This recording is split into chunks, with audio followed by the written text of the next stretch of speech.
The smell of the river was rot and rushes, reed sweet and mud sour, and the road that hugged it was cut into ruts deep enough to drown a boot. Arya went barefoot anyway, toes black with earth, gray cloak tight to her shoulders though the day was warm. The hound loped ahead in that long, tireless stride of his, horse and man both scarred, both ill-tempered, both too large for the country they moved through. They had shadowed a rider for an hour, just a speck at the bend of the green fork, a splash of dull color that came and went between osiers. Sandor said it was none of their business. Sandor always said that, but he watched the speck same as Arya, and when the rider turned up a smaller track that led toward a harvested hamlet and away from the river, Sandor reined his horse in the sedge and squinted toward the village roofs collapsed like mouths without teeth. "Fry colors," he said, "or I drank the wrong swill last life and woke up blind." Arya's heart hit her ribs. The twins were a day ahead if they pushed, and behind the bony towers lay the king she named brother. The time between now and the time after had the brittle crackle of thin ice.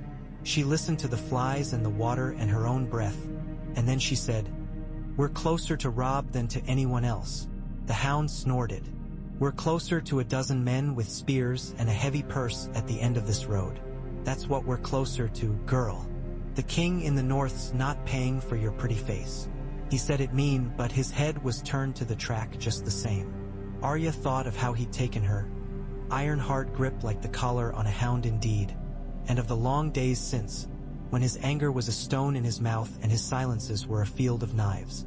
She thought too of the night he'd not killed 2 rabbit thieves because their hands had shaken too badly to hold a blade. She thought of names. The list tasted like old pennies. Walder Frey, she added the syllables grainy.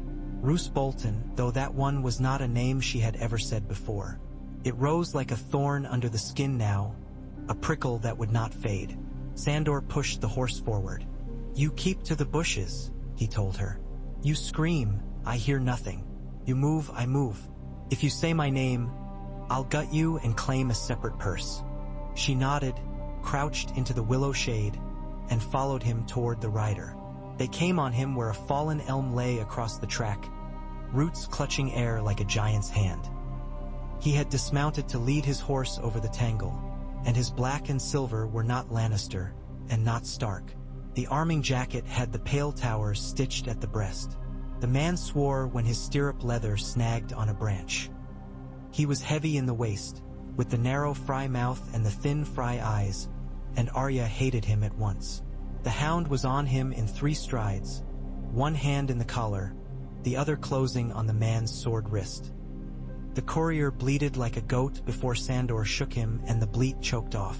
The horse jerked back, eyes white, and Arya leaped to the bridle and clutched, whispering soft things to it like she had to a stable colt once in a Winterfell that felt farther than the moon. "Quiet," Sandor said, as if asking, somehow, and the Frey went still in his grip. "What's in your satchel?" Sandor's breath stank of sour ale and hard travel. "You look like trouble and smell like promises. Show me what keeps you riding alone through the broken men's country." The Frey had some courage, though it made him foolish. "My lord," he stammered to Sandor. "I serve Lord Walder." "He's no lord to me," Sandor said. "And you mistook me for someone who gave a burnt figure. The satchel. Now." The courier swallowed. His eyes slid to Arya, then away again, as if he had glimpsed a ghost. Sandor shoved him against the tree roots. The satchel gave up a soft jingle and a harder thump when it fell, leather against earth. Inside lay a bottle of wine, a handful of coins, a wedge of cheese, and, wrapped in oilcloth, a roll of parchment sealed twice. One seal was the 2 towers in red wax. The other was pale wax stamped with a human hide stretched on an X-frame. The hound stared. "There's a sight," he muttered. "The old man has friends who skin men." Arya had only seen the flayed man once before, on torn banners wrapped around dead shoulders outside Harrenhal. She knew it for the Bolton's mark. She thought of Roose Bolton's face then, the watery calm, the dead fish eyes. Her stomach tightened. She looked at the Frey and hated him harder. Sandor pried the pale seal off with a knife point, slid the parchment free, and sniffed it like bread. "Don't," the Frey breathed, but too late. and in a voice that did not even convince him. The writing was neat and narrow, precise where most men's hands staggered. The smell of ash and sour ink rose up. Sandor's lips moved. He frowned. He was not slow, Arya had learned, only careless. He read quick enough when he wished. She crept closer to look. Words crawled. Wine, wreaths, music, men, numbers, and a line that said, "Arrival of bridegroom with 400 chosen." There were notes about doors, latches, and the river gate. There was a word for bread and salt that had an arrow sketched through it and a phrase beside it. No need, underlined twice. And in the bottom corner, in a cramped aside, "Our part ends at signal. Then you, as agreed." Arya felt the cold reach up through her bare feet like the river turning winter. Sandor read on. Another page within spoke of servants reassigned, of a she-wolf to be kept closed-mouthed and closed outside. There were more numbers. At last, a last mark at the bottom. R. Bolton. Sandor folded the parchment and slid it back into the oilcloth. Not careful, not careless, just grim. The knife in his other hand sank into the elm root an inch from the Frey's ear. The man jumped and whimpered. He had pissed himself. The stink lifted sharp. "You were riding to the twins," the hound. Dee said, and it wasn't a question. "You were riding to Walder to tell him where to place his men and when to clap and how to count the silver. You were riding to stage a song." "I don't know," the Frey said, which was not the truth. Sandor glanced down at Arya. "This is the shape of it," he said. "Your wolf king's to go in with his banners furled and come out in a sack of bones. I'd wager my other ear to that parchment." Arya stepped forward so fast the horse jerked. "We have to go to Robb," she said. "Now." "Girl," the hound said. He could be weary as a wind that had blown too long. "We are gnats on a boar's rump. We go to Robb, we get hanged for spies. We go to Robb, we get the Freys angry.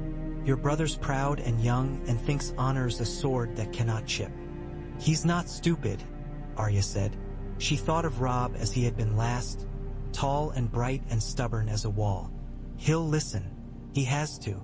The hound looked toward the river, toward the north, toward the piece of sky that wore that color when the sun climbed. He pulled the knife free, wiped the blade clean on the Frey's jacket as if on a napkin, and then swung the man deftly to his horse.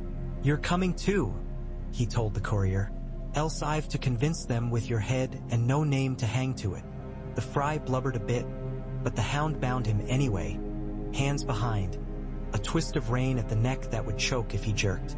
"Sandor," Arya said. "What?" he growled. "Thank you."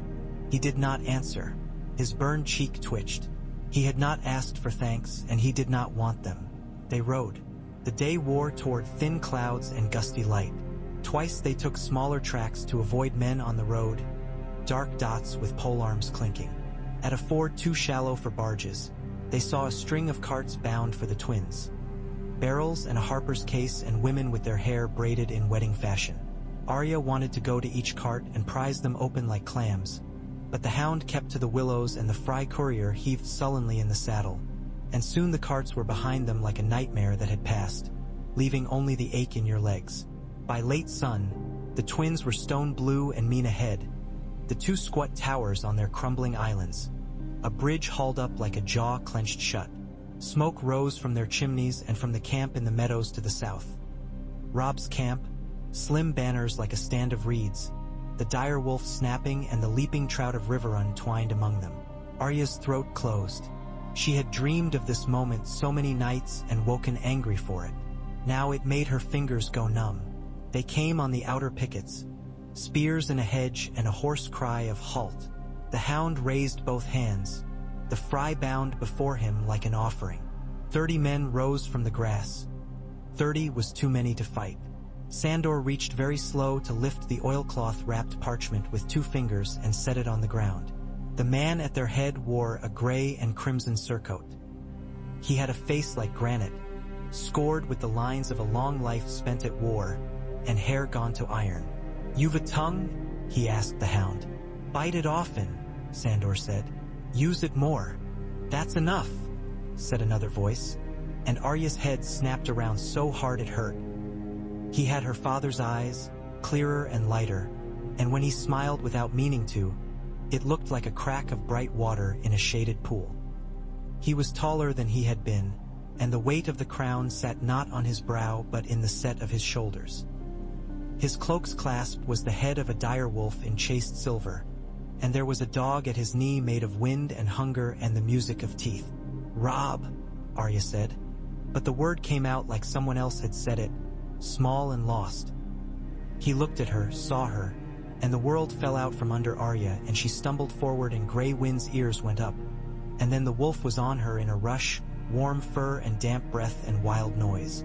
She buried her face in that thick ruff and sobbed once, uncontrollable, a noise that burned her throat. "Gods," Robb said, and his voice broke like a boy's. Then he was there, kneeling, hand on her shoulder, and the men around them were a blur in Arya's eyes.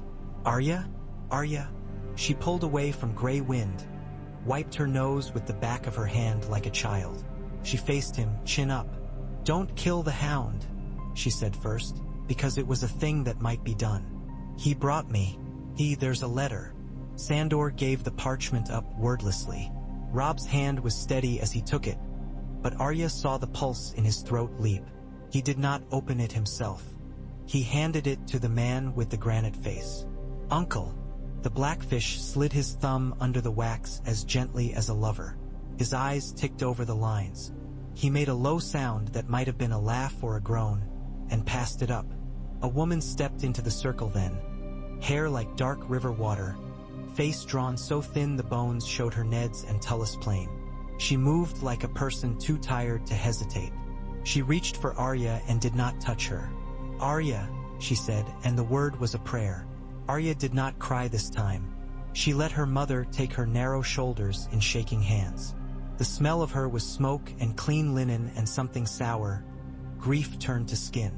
For a dizzy second, Arya was 8 again, with snow in her braids and a lump in her throat because she hated needlework.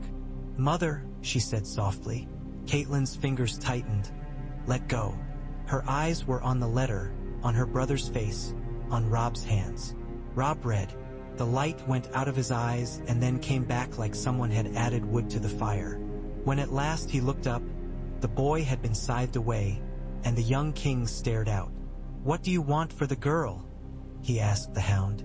Sandor spat to the side. "A skin of decent wine that doesn't taste like the dregs of a boot and enough coin to ride south and keep me from thinking too long." "Done," Robb said without turning his head. "And a horse. We've better than that bag of bones." "Done twice," Sandor said. He shifted, looked back at the Frey courier he'd trust. "You want this one too? He's insulted my sense of smell." Robb's gaze touched the Frey like an axe lightly testing a sapling. "We'll have him," he said. "Alive." The blackfish gestured, and 2 men took the Frey away. The courier sputtered, fell silent at a word from the sergeant. Grey Wind watched him go with his hair up along his spine. "Come," Robb said to Arya and to Sandor both. "We do this in the tent, not in the road." "Robb," Caitlyn said, a catch in her voice. "Mother," he said, and there was warning in it and grief and love. "We'll talk, all of us." The king's tent was wide as a small hall and smelled of oiled leather and canvas. Smoke and the spice they burned to keep flies away. Swordsmen stood without, 2 by 2, and inside a lean maester with a mole on his cheek bent over a table crowded with candles. He was reading already, a second glance to confirm the first. "It's Bolton's hand," he said, and raised the parchment to the light like a priest lifting a host. "His seal and his way. He writes like his letters are meant to bleed and not smear. I know his marks." Caitlyn sat on a camp stool as if it were a throne of nettles. "I told you," she said toward no one, toward the air, toward the past perhaps. "About guessed right, about the phrase. Everything about this is ugly to me. I told you." Robb's mouth went hard. "And if you hadn't told me, I would know it now." "Uncle." The blackfish stood with his hands behind his back as if nothing in the world could surprise him any longer. "We've the gatehouse here," he said, touching the map. "Their numbers are not overwhelming, but they've walls. They offer us bread and salt. 3 hours passed and bid us cross for the feast.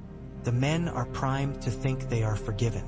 If this is true, it is, the maester said, dry as ash. Then they mean to sing a song we know for the wrong moment.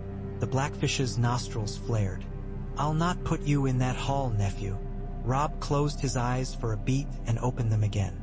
If we refuse to cross, we have them showing their hand first. They will be angry, we have a cause. But they can pull the bridge and starve us of the river, and we won't cross before winter. If we cross and go into that hall blind, we die. If we cross with our eyes open, we might live, and then the twins are not Walders any longer. You would walk into their jaws, Caitlin breathed. To break their teeth, Robb said. Yes. The tent was quiet but for the wind and the soft rasp of a quill somewhere. Arya listened to the soft, deep rhythm of gray wind's breath. The wolf had curled under the table and watched the door. Send to the camps, Robb said at last. No one is to drink Frey wine tonight. No one is to shed a shirt of mail. I want my chosen guard within arm's reach. I want the blackfish outside with 500 on the river path and the same tucked behind the south ditch. Any man who sees a crossbow in a minstrel's hand has leave to put a knife in his throat. If they move to shut the gates, we seize the yard. The blackfish nodded once. Slow. I'd like the east tower snatched while we laugh at Walder's jokes. Robb's mouth twitched. You always did like dancing on narrow ledges. I like winning, Brynden Tully said. Maester, Robb said. Send for Lord Manderley's men, those he calls his singers, and put harp cases in the hands of my 3 best archers. Have them tune against the walls and listen for hollow spaces. Hoods pulled low. Tell them to smile. We will smile a great deal. He glanced to Caitlin. Mother, will you sit by old Walder and tell him how proud you are of Edmure? You were born to that. Caitlin looked at him for a long time. She had loved him in little pieces. Arya understood suddenly. The love of scraped knees and stolen cakes and pride watched across a hall.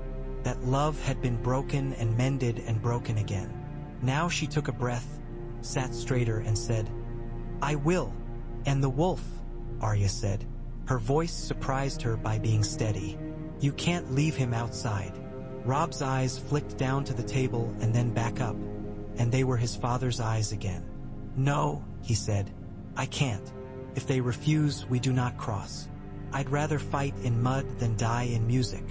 And me, Arya said. You can put me where you need. I can pour wine. I can hide in shadows. Caitlin started. No. Arya did not look at her. She held Robb's gaze. I won't sit in a tent, she said. I didn't come for that. Robb did not answer immediately. Gray wind rose and laid his head on Arya's thigh, as if to say what none of the rest of them dared. You're quick, Robb said at last. Quicker than you were. You can be my mother's shadow. You carry a knife. Arya showed it and Sandor snorted. Girl sticks men like she sticks rabbits, he said, and for once the words were not cruel. We didn't break you on your ride south, Caitlin whispered to Sandor, almost to herself. Stranger things. He showed his torn half-smile. The world did its best before you started. Robb leaned on his fists, looked at him. You can go, hound, he said quietly. No man will follow you out of my camp. Or you can stay the night and earn a better horse. Sandor's eye cut to Arya and back. He rubbed at his scar as if it itched. Your hall's a bowl of knives by the look of it, he said. I'm festy. Then drink after, Robb said. Stay close to my sister. If anyone thinks to lay a hand on her, cut it off at the elbow. Sandor's grin showed too many teeth. That I can do, little wolf, he told Arya, as if he meant to reassure her. It almost worked. They broke then, like a school of fish shattering into clear water, each with a task. The blackfish was gone in 10 breaths, moving in that deceptive, patient way of his that made him seem slow until you realized he had already arrived. The Esther called scribes like a man calling dogs to heel. Caitlin held Arya hard for 1 second and then found a comb and a plain gray dress and set to making her daughter a lady of a kind. The hound leaned against a pole and drank a cup of water like it was wine, eyes on the tent flap. When the sun pressed against the horizon like a thumb, they went up the road toward the drawn bridge. The Freys likes to look down at men. They'd done it for generations. Now they had cause to respect, and cause to fear, and a plan that turned both into a blade. Robb rode with Grey Wind pacing his stallion's heels, and the sight of the two of them snared breath in throats up and down the line. Walder Frey received them with a skin stretched tight over bone and a smile that showed gaps and gold. He was courteous as vinegar, shrill in mockery, his voice like a shepherd's pipe. The hall smelled of wet stone and beef stew and rushes trampled to green dust. Torches spat sap in their iron brackets, and the banners he had hung for welcome were high and bright and very numerous. Men in Frey colors stood along the walls and melted into them, and minstrels tuned where the dais would be in sight. Bread and salt, Walder trilled as if fiercely proud of the custom he abused. We must do things properly. Oh, your grace, we must do things properly. Properly, Robb agreed, and his smile was not a smile. I have a condition. Walder's brow went up like spider legs. I bring my wolf into your hall, Robb said. He howls when he's lonely. There was a murmur then, Freys stirring like weasels in a basket. Walder's eyes went up to the hulk of gray fur and pale eyes and the razored grace of a creature meant to run the snows. He looked back down. He made a show of pondering. He sneered without moving his mouth. If we must, he said at last, and the words were sour apples eaten for need, not taste. If we must, though I can't imagine it makes the soup any better. Grey Wind's lips peeled from his teeth in a smile that meant other things. Another thing, Robb said gently, as if at a country fair bargaining for a chicken. My guardsmen do not leave me.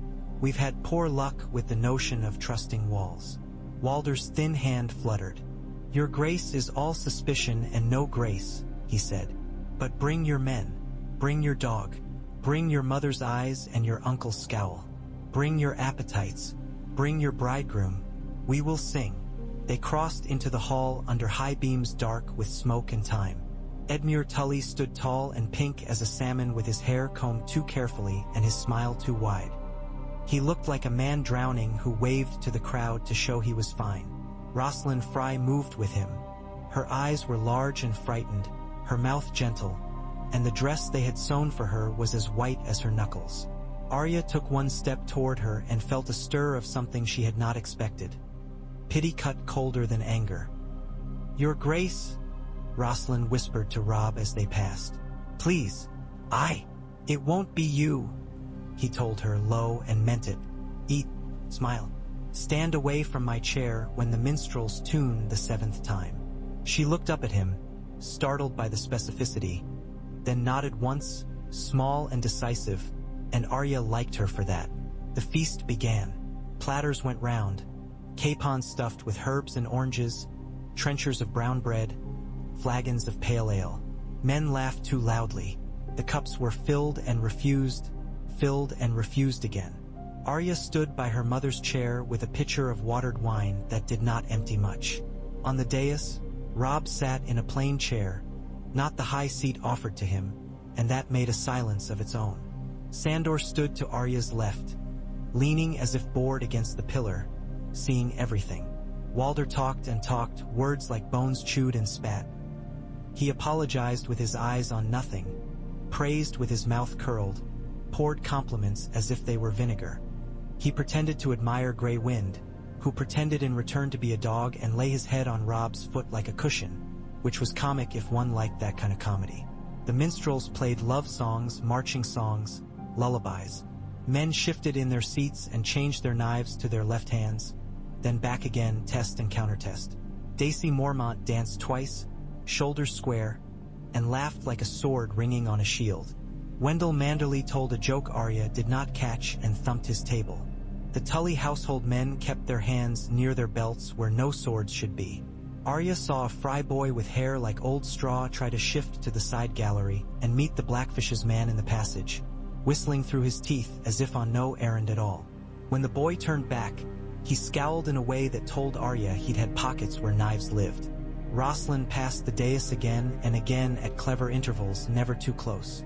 Twice her eyes met Arya's, and Arya nodded as if they shared more than this moment. They did. Fear rode both of them like a second rider. Catelyn said soft things to Walder, and each one had a hook hidden in the silk. She praised Roslin's fairness. She said how grateful she was for remade ties. She told a story of Edmure falling in the river as a child, and everyone laughed, and the sound was brittle as ice in spring. Her hand rested near Arya's sometimes, just a brush of knuckle, and then moved away. At the far end of the hall, a man in rough brown gripped a lute. His fingers were good. He could play. The 7th time he tuned his strings, the hound straightened a fraction. Arya's skin went tight. Robb's hand moved as if to his cup and then left it, flat on the table, palm down. Grey Wind's ears went up. Catelyn's blue gaze flicked once to the gallery, once to the door, once to her son's profile. The music began. The tune was unremarkable by itself. A march turned to whine and set walking. A melody men had hummed in more than one hall before men died. It had a meaning here. It meant Vict, Ori and warning and pride, and the color crimson poured like paint.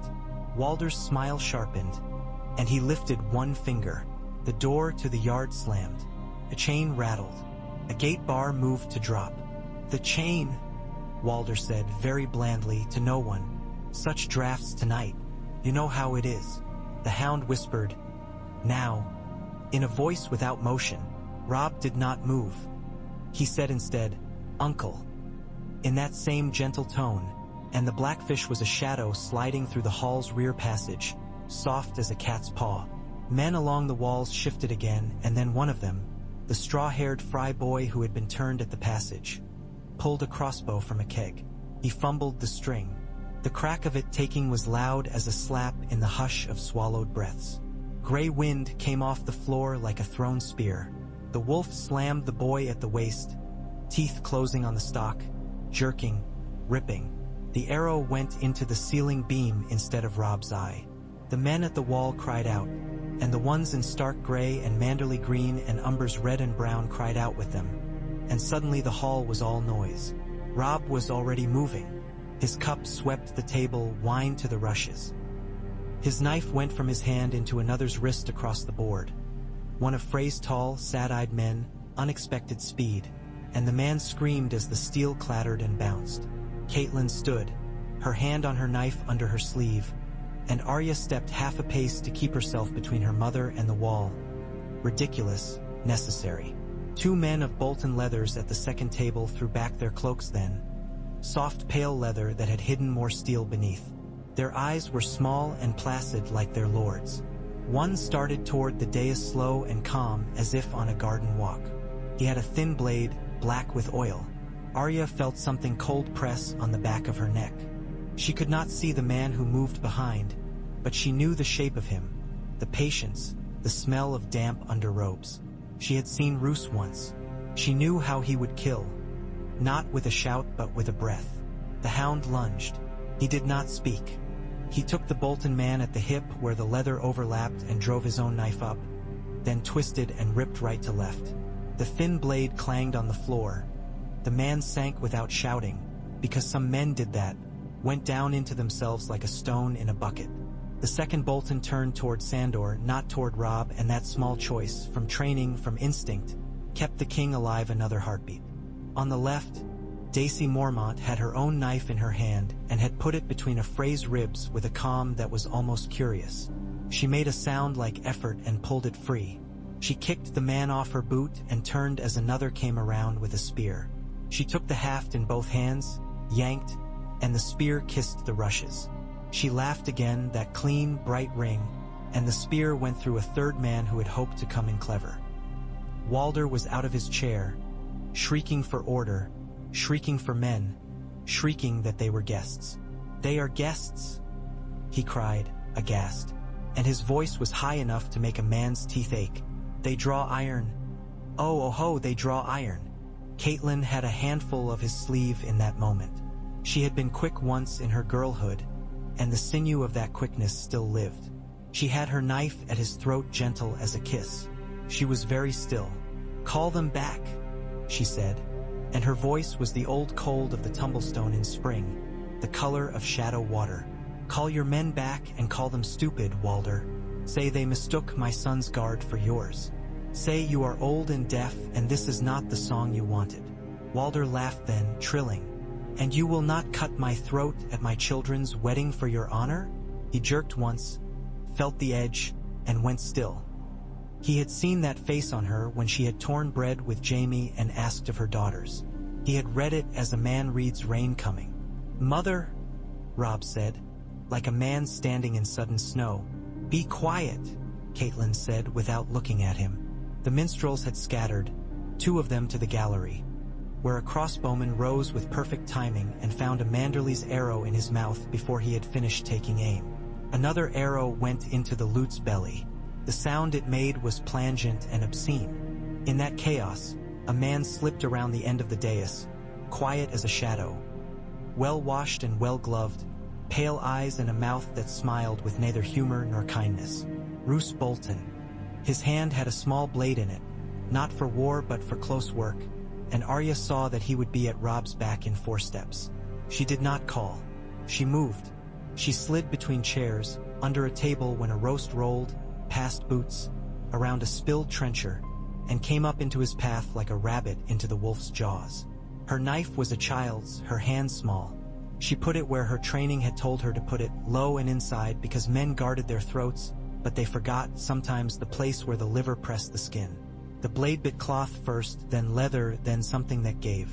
It skittered along a rib. Pain taught her against and up, and she pushed. The knife went in. She felt it mistake and then decide, the way a needle does when it finds the seam. Roose's hand jerked. His eyes came down to her, and they were not surprised. They were very calm. His mouth did not change. He struck her. It was not a blow a man gave to a man. It was a motion as if brushing a fly away. The back of his hand hit her temple hard enough to empty the world of light for a heartbeat. She fell back and sat down, and there was the stupid thought that she had landed in a bowl of onions because her nose stung with their sharpness. Before Roose could move another step, Grey Wind came. The wolf took the Lord of the Dreadfort at the left calf and pulled with everything he was. Men talk about a wolf's strength the way they talk about winter. It's an idea until it's teeth on you. Roose made a sound then, not an oath, not a scream, but the expulsion of breath from a body surprised by physics alone. He toppled, catching himself on the table with his free hand, and Robb turned, fast at last, and the heavy candle stand on the board became a mace in his hand. He brought it down. Once, Roose got his blade up, but the iron crushed his wrist to meat and bone. The small knife flew. Robb hit him again. Grey Wind's head shook, and then the wolf let go to leap aside from another Frey's spear. "Guards!" Walder cried, but softer now, because the knife had pricked his skin enough to teach. Stand to! Stand to! Oh, you fools!" The blackfish came through the hall door at a run, helm off, face black with soot, another man at his shoulder with his surcoat smoking. "The yard!" Brynden Tully bellowed. "Ours!" Robb had reached with a free hand and dragged Arya up without looking. They were both breathing like runners at the end of a race. He shoved her into the angle between his chair and the pillar and put Grey Wind's warm, wet side between that space and the room like a wall of living stone. "Stay!" he said, and his voice was the command given to hounds and men alike. Arya's head rang. She blinked tears of pain, not fear, out of her eyes, and the world settled back into place. Now men were shouting they were guests, and men were shouting how Freys had hidden bolts in kegs, and others cried that the Lord of the Dreadfort had lifted steel at his king's back with no song to hide him. At the north door, for of Robb's guard had the bar lifted and wedged, and beyond it Arya glimpsed night like a black plate and the yard lit with torches that flickered and hissed in the wind. Frey men ran toward that light and were stopped by a wall of shields the color of winter. Walder was very still beneath Caitlyn's knife. He had changed in a minute from a cat playing with string to a cat caught up in that string and snarling. His eyes were wet now with the sudden knowledge that this could be his last moment, that she might do it, that it would not matter what men said after, if his throat were made into a red grin. Caitlyn did not tremble. Arya knew her mother had wanted to cut a throat the day she had held a sword at another man's neck, and had not. She saw it now, that old hunger written in her cheek like a white line. "Tell them," Catelyn said. Walder lifted his hands. "Enough," he said. He could make his voice carry like a crow's. "Enough. Drop your weapons, you fools. I am offended. I am too old to be offended." He had never liked being mocked. He would not have liked discovering that he was a poor host and a poorer killer. A third of the Freys along the wall hesitated. The third fled. The last third took the split moment of doubt as an invitation to bravado and came for the dais with a roar. They hit Grey Wind first. The wolf met them like a breaker. He was not a dog. He took a wrist and snapped it like a baked twig. He sank his teeth in a thigh and shook hard enough that men stumbled back in their boots from the shock of watching. Blood made the rushes slick. The minstrels, what was left of them, had learned wisdom and were under tables like small brown animals. Manderly's archers loosed from the gallery with a steadiness that made the space around the dais a thicket. Men fell, with sighs and with curses and without sound at all. Robb did not take his eyes off the patch of floor 12 feet to his right. A man slipped. Another found the gap and thrust, and his knife skirled along the iron bracket on the pillar and broke. Robb took that man in the face with the base of his candle stand. The man's teeth came out like broken shells onto the table, white as almonds, streaked with red. Robb's hair hung in damp ropes against his forehead. He had a cut on his cheekbone he did not seem to feel. He looked very young. He did not look like a boy. Sandor had a piece of chair leg in his left hand now, his knife in his right, and with these he made a space where Arya could have lain down to sleep if she had been foolish. He was saving himself, of course. He had learned long ago that the only one who saved you was you. If his shadow kept covering Arya, that was his business. In the space between heartbeats, Arya saw Roose Bolton on the floor where Robb and Grey Wind had dropped him. He was breathing. Blood pooled black under his calf where the wolf had torn him. He watched the ceiling with that placid gaze, as if memorizing the grain of wood.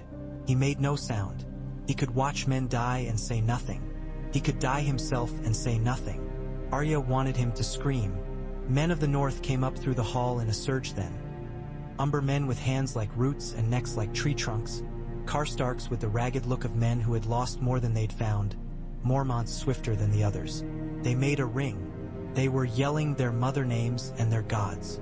The Freys, who had never much liked to be looked at directly when the eyes were not admiring, cracked. "Hold," Robb said, not yelling, and the space between syllables was a drawn bow. The Northman held, breathing in clutches and gasps. "Lord Walder," Robb said, and lifted his head to the old man. "I ask you again, and in front of both our men and the meat of our seasons, is this what you meant?" Walder swallowed. He swallowed again. He had lived long by knowing when to run and when to kneel and when to play the fool. He lifted his hands higher, wrists limp, palms out, as if surrender came easiest when you were loose. "No," he said very clearly. "A mistake. A trifling, terrifying mistake. My men are boys," he said. "I have too many sons.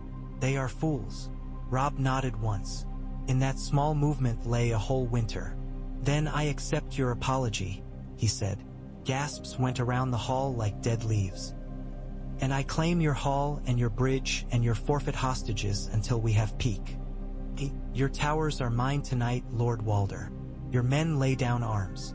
This is a direwolf's house for one lord's turning." Catelyn did not look bolder or glad. She had not come here to win. She had come not to lose her son. She did not lower her knife from Walder's throat. She did not look away. She did not have to. Walder waved his hands as if swatting summer flies. "Fine," he snapped. "Fine, fine, fine. You always wanted my bridge. Take it. Heat the water while you're at it. The river's cold. Boys," he called, a cat calling kittens. "Drop it all. Drop it, drop it. You heard the king. You remember kings." And like that, as in a dream where you stepped through a door and the room was different behind it, the sound changed. Men who had come forward took steps back. The minstrels crept out.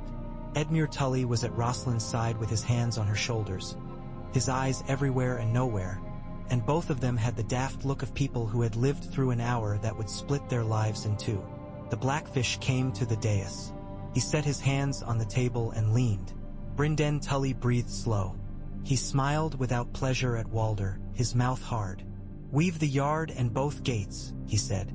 "The east tower is shut and ours. The river gate moves when I say it moves. Your men can swim if they wish." Walder hissed, almost delicate. "Shall I go naked in my own hall?" "If you like," Brynden said. "Some of your daughters would be glad to see you humbled as well as old." Wendell Manderley had lost his hat and found a hammer. He stood with it slung in both hands, as if he'd suddenly remembered how much he preferred boats to halls. Daisy Mormont wiped her knife clean on the hem of a Frey banner and tucked it away like a girl slipping hair behind an ear. "Bind him," Robb said of Roose Bolton, as if ordering a cushion fetched. "Clean his wound so he doesn't die unless I say so. If he speaks, I don't wish to hear it." He turned his head toward his mother. Catelyn did not cut. She had not meant to, Arya realized, though she might have prayed for the chance. She slid the blade away and stepped back. And in the same motion, men of the north took Walder's thin wrists and bound them with wet leather that tightened when it dried. He did not fight. He was thinking of other things, counters, claims, petty tallies. Arya wondered if he ever thought of the taste of the first bread he had cooked for himself as a boy, the smoke, the pride, the way salt caught at the back of the tongue. He had once been small. It was hard to remember that about old men. "Sit," Robb said to him. Walder sat. He glared upward at the beams as if they had betrayed him. Many had died in those minutes. Arya could not make herself count them. Instead, she counted breaths and the beat of her heart and the press of Grey Wind's ribs under her hand. Each one a thing that still happened in the world. Edmure cupped Rosalind's cheek and said something that earned him a wet, crooked smile. Wendell found his hat and put it on as if the hat had saved him. A Manderley archer on the gallery side once and sat down, and Arya thought he would weep later when he was alone. They did not finish the feast. Food congealed. Wine went sour in cups. The men of the river yard opened their mouths to sing and shut them again. They did a different work instead, grim and careful. The dead went out the side, wrapped in sheets that had been tablecloths an hour before. Those who had taken bolts to meat were pulled into the buttery, where a maester's boys set water to boil like men making porridge. Roose Bolton was laid on a bench and bound hand and foot and thigh, and the maester lad who went to him had eyes like a frightened bird. Roose watched the boy as if the boy were a line of writing, the one he had missed before, the one that changed the poem. Catelyn sat in a chair for a moment then, with Arya at her knee, and put her head in her hands and breathed like a woman who had walked as far as the world would let her.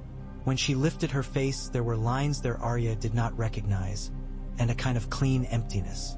She took Arya's chin in 2 fingers. She smiled, fierce and cracked. She kissed her daughter's brow. "Thank you," she said. "For what?" Arya said, throat thick. "For being alive."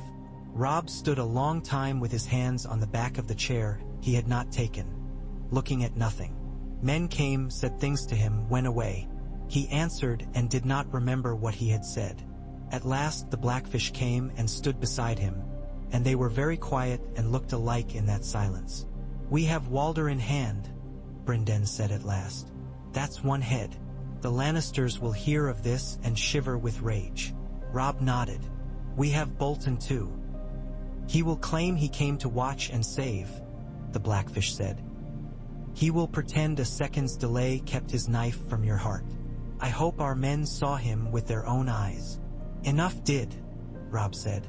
"You won a hall," Brynden said. "You won a river gate and a bridge. You did not lose. Sometimes it's good to taste that." Robb's mouth twisted. "Tomorrow they'll call it cunning," he said. "Tonight it feels like something came late." "Better late than never," Brynden said, and his hard eyes were kind for a heartbeat.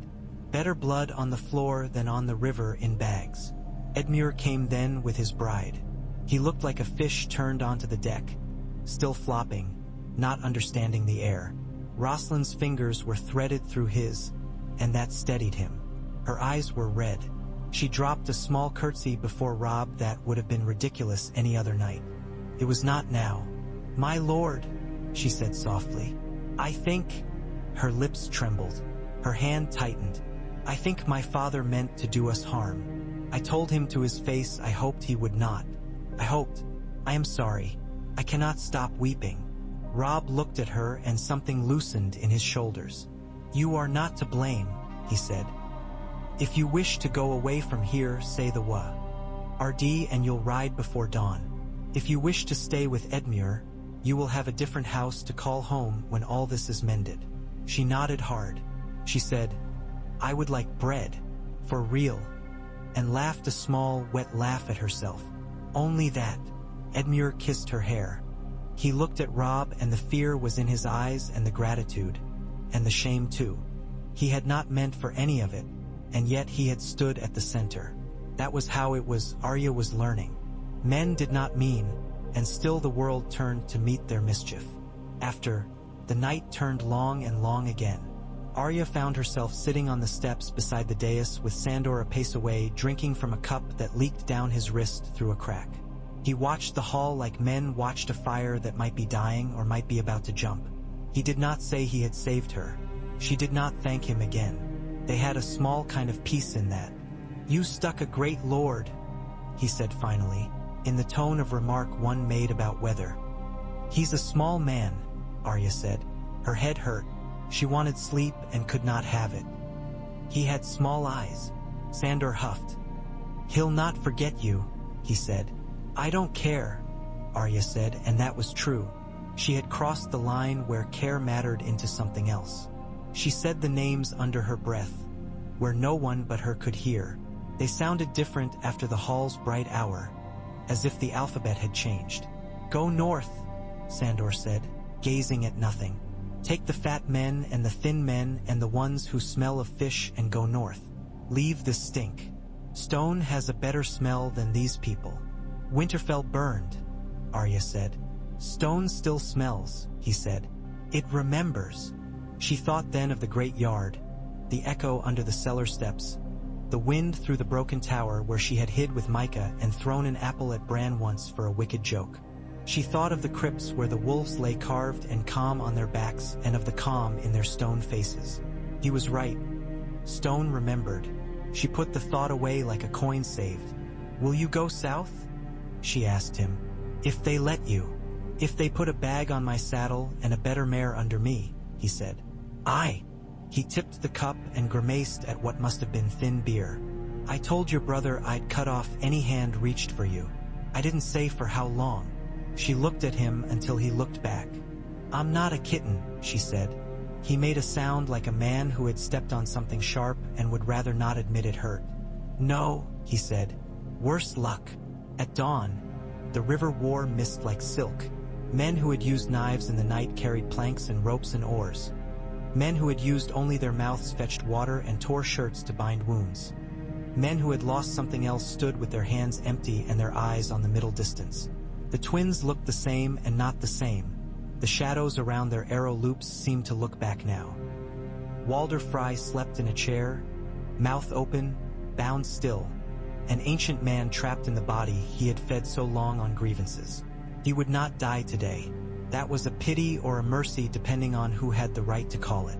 Roose Bolton lay with his leg bound and his wrists too. Robb had sent a raven for the northern lords to come and witness and pass judgment. If ravens could carry the smell of a hall, he would have sent that too. The stink that was not only blood but a kind of deceit gone to rot. In the buttery, the maester's boy who had feared had fallen asleep on the flagstones with his cheek on his forearms. His eyelashes were very dark against his skin. Arya put a cloak over him when no one watched. It was the first kind thing she had done in weeks, and it frightened her a little to find she had it left. Robb called council at the foot of the stair to the west tower, his voice low to keep it from carrying. The Blackfish stood to his right and Catelyn to his left. The faces before them were a cut through all the north. The long, pale men of mountain and flint, the stout ones with fish in their smell, those with hair blacker than night and those whose beards had gone white in rivers and blood. "We go north," Robb said. "We go north and we burn this tale into every hall we pass. what was almost done to us in singing, so that no lord dares to do it to a shepherd's son on a step. The Freys are hostages until spring. The Boltons answer, we don't lay down this crown in exchange for excuses. There were murmurs. Men want to lay down as often as they want to lift. That was how it had always been. The Blackfish's voice cut through. We go home, he said simply. We go home and we remember.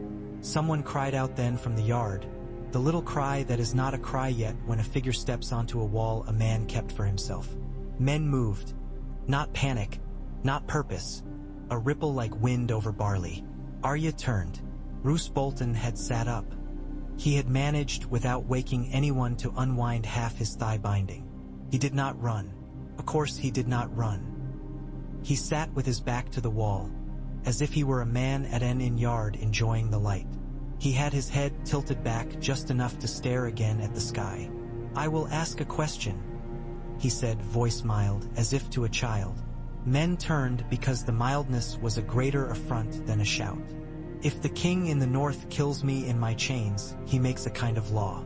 If he does not, he makes another. It interests me which he prefers. Robb came down 2 steps. He looked at Roose and did not look away, and Arya felt a heat in her chest she did not recognize, complicated and hard. You had a knife in your hand behind my back, he said. That makes this under a different law. Roose smiled. It was a very little thing. So much law, he whispered, for such small men. Uncle, Robb said, and Brynden stepped forward with a slow, deliberate swiftness that said he had rehearsed this day for 30 years. Fetch 2 men you trust to stand witness. We will not do this. Hastily, Robb said. Not after so much haste. They did it in the yard. A gallows was not raised. It was not that kind of world yet.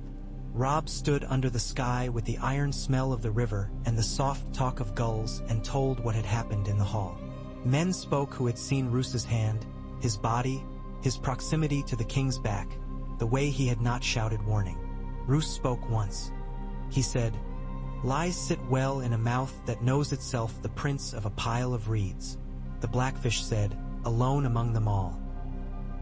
He speaks because he wishes the last sound he makes to be words, not spilled breath. Some men are like that. In the end Robb took a sword, not his father's, for that lay at the bottom of one more river of the world, and did the thing a king does by his own arm when the law asks. He did not lift it high. He did not speak. The sun had come up enough to make the edge a line of white fire. Arya watched. She did not look away. Sandor stood beside her with his arms folded and his mouth a thin line. Catelyn did not move until it was done, and then she shut her eyes. Sometimes you are the one to finish a story. Sometimes you are the one to begin another.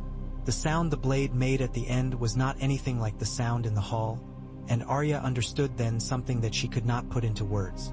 The North was not a part of the Riverlands, and the laws under gray skies were not those written on the parchment in pale, neat hands.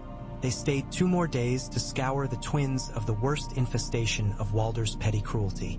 They found girls who had been promised and girls who had not, boys too craven to meet an eye and boys too proud to lower one.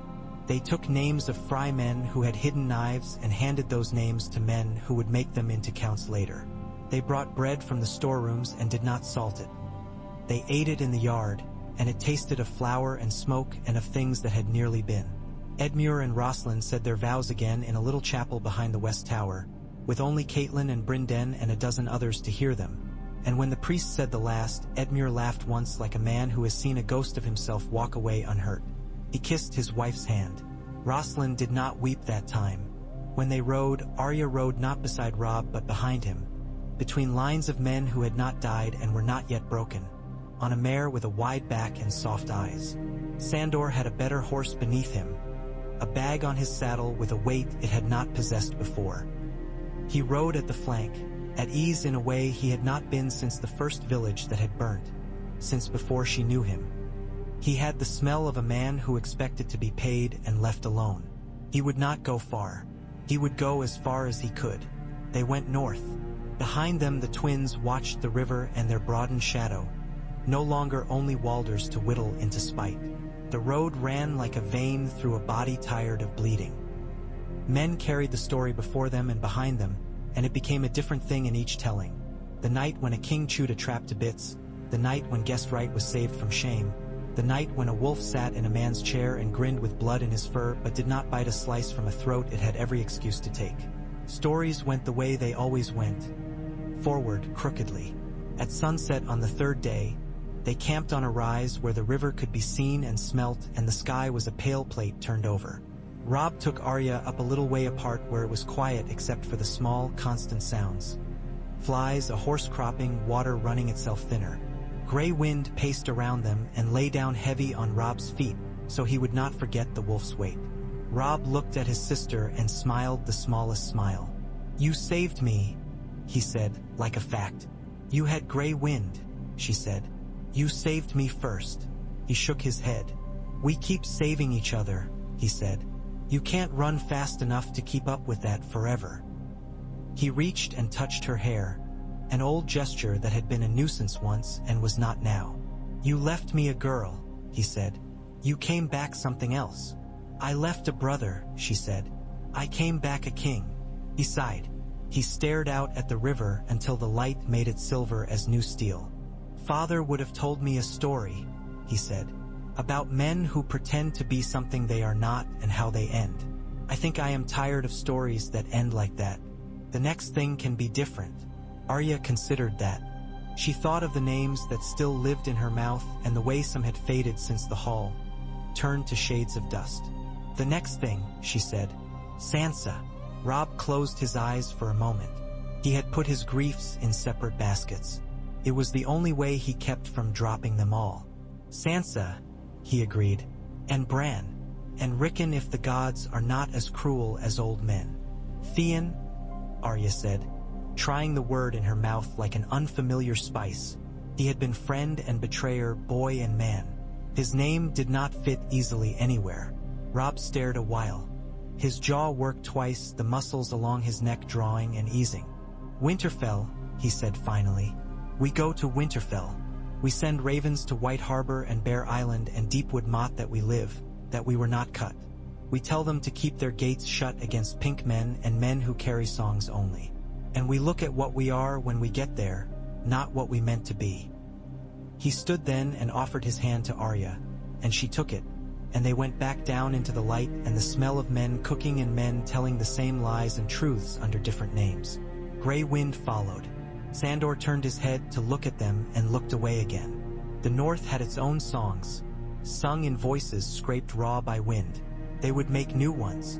Not tonight. Tonight men would sleep because they could, because the night before had not been the last. Arya lay down beside the coals of a small fire and closed her eyes. Her head ached, her ribs ached. Her hands shook a little when she noticed them, and then she stopped noticing them and slept. Somewhere east across dark water, music played that was not about wolves or men or the ways they ate each other. Somewhere south, a lion turned in his sleep and worried a bone. Somewhere in a black cell under stone, someone whispered a name, and the name was a thread held between the teeth until it cut through. The world was larger than any hall. When Arya woke at dawn, frost had laced the grass. The men moved like ghosts through a low fog. The river wore the pale, the quiet before sun. She walked to the water and plunged her hands into it up to the wrist. The cold bit and then the pain went away, and what was left was clarity. She looked at her broken reflection. It looked back. Then she went to saddle her horse and begin the next piece.